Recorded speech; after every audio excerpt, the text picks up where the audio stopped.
Hello, എല്ലാവർക്കും നമസ്കാരം. ഇന്ന് നമ്മൾ നോക്കാൻ പോകുന്നത് രണ്ടാം ഘട്ട 10th പ്രിലിംസിന് ചോദിക്കാൻ സാധ്യതയുള്ള 20 ക്വസ്റ്റ്യൻസ് ആണ്. അപ്പോൾ നമുക്ക് ചോദ്യത്തിലേക്ക് കടക്കാം. ഒന്നാമത്തെ ചോദ്യം: ഇന്ത്യയിലൂടെ കടന്നു പോകുന്ന പ്രധാന അക്ഷാംശരേഖ ഏതാണ്? ഇന്ത്യയിലൂടെ കടന്നു പോകുന്ന പ്രധാന അക്ഷാംശരേഖ ഏതാണ്? ആൻസർ: ഉത്തരായന രേഖ. രണ്ടാമത്തെ ചോദ്യം: മധ്യപ്രദേശിലെ പന്നഖനികൾ എന്തിൻ്റെ ഉൽപ്പാദനത്തിനാണ് പ്രസിദ്ധം? മധ്യപ്രദേശിലെ പന്നഖനികൾ എന്തിൻ്റെ ഉൽപ്പാദനത്തിനാണ് പ്രസിദ്ധം? ആൻസർ: വജ്രം. മൂന്നാമത്തെ ചോദ്യം: ഏറ്റവും കൂടുതൽ കരിമ്പ് ഉൽപ്പാദിപ്പിക്കുന്ന ഇന്ത്യൻ സംസ്ഥാനമേത്? ഏറ്റവും കൂടുതൽ കരിമ്പ് ഉൽപ്പാദിപ്പിക്കുന്ന ഇന്ത്യൻ സംസ്ഥാനം ഏത്? ആൻസർ: ഉത്തർപ്രദേശ്. നാലാമത്തെ ചോദ്യം: ഇന്ത്യയിൽ ഉൾനാടൻ ജലഗതാഗത അതോറിറ്റിയുടെ ആസ്ഥാനം? ഇന്ത്യയിൽ ഉൾനാടൻ ജലഗതാഗത അതോറിറ്റിയുടെ ആസ്ഥാനം? ആൻസർ: നോയിഡ. അഞ്ചാമത്തെ ചോദ്യം: മലയാള സർവകലാശാലയുടെ ആദ്യ വൈസ് ചാൻസലർ ആരാണ്? മലയാള സർവകലാശാലയുടെ ആദ്യ വൈസ് ചാൻസലർ ആരാണ്? Answer: K Babu. ആറാമത്തെ ചോദ്യം: വേലുത്തമ്പി ദളവയുടെ അന്ത്യം കൊണ്ട പ്രസിദ്ധമായ സ്ഥലം? വേലുത്തമ്പി ദളവയുടെ അന്ത്യം കൊണ്ട പ്രസിദ്ധമായ സ്ഥലം? ആൻസർ: മണ്ണടി.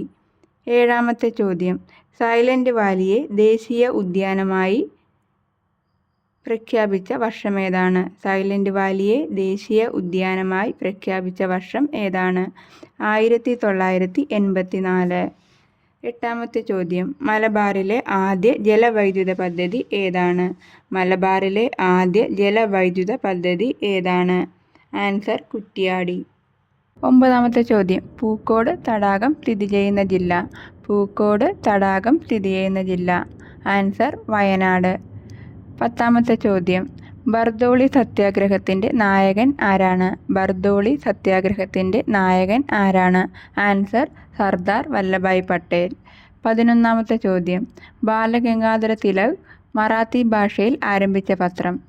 ബാലഗംഗാധര തിലക് മറാത്തി ഭാഷയിൽ ആരംഭിച്ച പത്രം? ആൻസർ: കേസരി.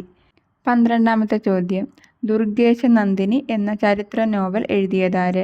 ദുർഗേശ നന്ദിനി എന്ന ചരിത്ര നോവൽ എഴുതിയതാര്? ആൻസർ: ബങ്കിം ചന്ദ്ര ചാറ്റർജി. 13ാമത്തെ ചോദ്യം: കേരള ഗാന്ധി എന്ന അപരനാമത്തിൽ അറിയപ്പെടുന്ന സ്വാതന്ത്ര്യ സമര സേനാനി ആരാണ്? കേരള ഗാന്ധി എന്ന അപരനാമത്തിൽ അറിയപ്പെടുന്ന സ്വാതന്ത്ര്യ സമര സേനാനി ആരാണ്? Answer: K Kelappan. 14ാമത്തെ ചോദ്യം: അയ്യങ്കാളി സ്മാരകം സ്ഥിതി ചെയ്യുന്നത് എവിടെ? അയ്യങ്കാളി സ്മാരകം സ്ഥിതി ചെയ്യുന്നത് എവിടെയാണ്?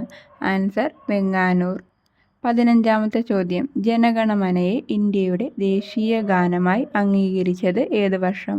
ജനഗണമനയെ ഇന്ത്യയുടെ ദേശീയ ഗാനമായി അംഗീകരിച്ചത് ഏത് വർഷം?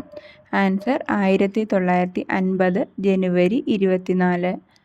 16ാമത്തെ ക്വസ്റ്റ്യൻ: ഏത് ഭാഷയിലാണ് വന്ദേമാതരം രചിക്കപ്പെട്ടിരിക്കുന്നത്? ഏത് ഭാഷയിലാണ് വന്ദേമാതരം രചിക്കപ്പെട്ടിരിക്കുന്നത്? ആൻസർ: ബംഗാളി. 17ാമത്തെ ചോദ്യം: ദേശീയ മനുഷ്യാവകാശ കമ്മീഷനെ നിയമിക്കുന്നതാര്? ദേശീയ മനുഷ്യാവകാശ കമ്മീഷനെ നിയമിക്കുന്നതാര്? ആൻസർ: രാഷ്ട്രപതി. 18ാമത്തെ ക്വസ്റ്റ്യൻ: ഇന്ത്യയിൽ മൗലിക അവകാശങ്ങളുടെ എണ്ണം എത്രയാണ്? ഇന്ത്യയിൽ മൗലിക അവകാശങ്ങളുടെ എണ്ണം എത്രയാണ്? ആൻസർ: 6. 19ാമത്തെ ക്വസ്റ്റ്യൻ: മൗലിക അവകാശങ്ങളെക്കുറിച്ച് പ്രതിപാദിക്കുന്ന ഭരണഘടനയിലെ ഭാഗമേത്? മൗലിക അവകാശങ്ങളെക്കുറിച്ച് പ്രതിപാദിക്കുന്ന ഭരണഘടനയിലെ ഭാഗമേത്? ആൻസർ: ഭാഗം 3. 20ാമത്തെ ക്വസ്റ്റ്യൻ: മൗലിക ചുമതലകൾ ഭരണഘടനയിൽ ഉൾപ്പെടുത്തിയ ഭരണഘടനാ ഭേദഗതി ഏതാണ്? മൗലിക ചുമതലകൾ ഭരണഘടനയിൽ ഉൾപ്പെടുത്തിയ ഭരണഘടനാ ഭേദഗതി ഏതാണ്? ആൻസർ: 42ാം ഭേദഗതി.